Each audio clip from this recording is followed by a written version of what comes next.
Point someone said having Netanyahu on is like having modern day Hitler. No, I saw that. Which is honestly, guys, I'll be honest. I'm here to.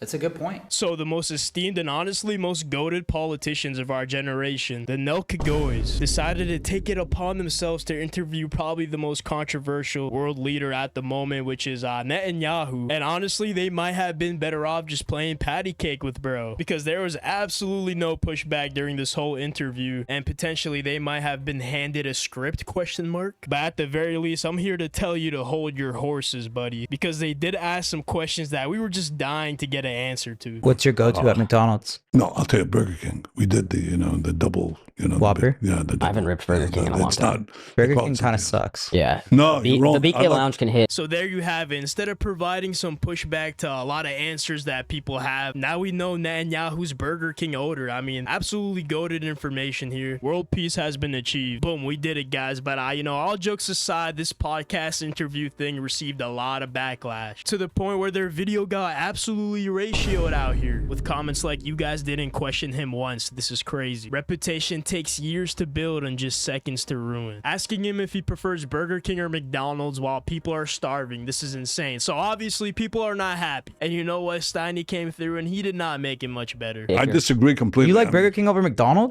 That's your worst take, I think. Absolutely. That's a crazy take. No, that was fine. I mean, I like Burger King. The answer is yes. So boom, Steiny on the spot somehow managed to find the worst dialogue option, which is honestly kind of impressive to do on the spot. This alone ruffled so many feathers. I mean, it's probably responsible for half those dislikes. Getting somebody who's so controversial and telling them that Burger King is his worst take, you're done for, buddy. You're not living that one down. Why do they say Israel's like starving the people of Gaza? Well, because we're trying to get the food in, and we let food trucks in, and guess what happens when we let them in? Hamas steals the food, takes the good chunk for itself, then they jack up the prices, and then they sell the food to its population, to its hungry population, if they give them at all, and then use the money that they take from their own people to recruit more killers into their terror machine. So this is also another part that pissed off people, because this was one of the only real questions they asked. And after Netanyahu was finished chatting it up, they had no pushback for it. They didn't ask for a source. They just kind of took the word as bond, which definitely pissed off a lot of people. I ain't saying I'm more knowledgeable than the NELK Boys, but I'm not out here trying to bite off more than I could chew, which they definitely did here, which they admit also. I wish we could go back in time and fucking grill him 1,000 times harder. And we just went in there fucking unequipped to fucking interview him. And that's the honest truth. So, but there's nothing you can do, guys. I know it's in my heart. I mean, we don't hate anybody. We're not taking sides in this shit. We love everybody. I'm sleeping great because I know how I actually feel on the inside. So, and I know a lot of you guys are fucking, and this is not an apology. This is just, we fucking walked in there and we weren't fucking ready for it, man. And we walked in there uneducated. And I can admit that.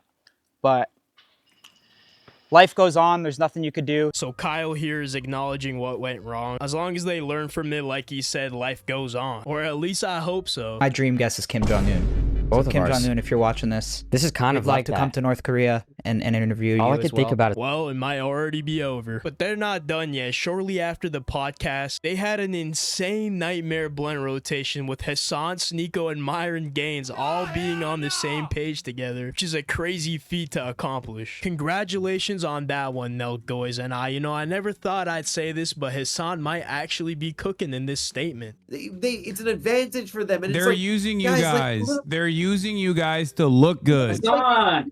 Hassan!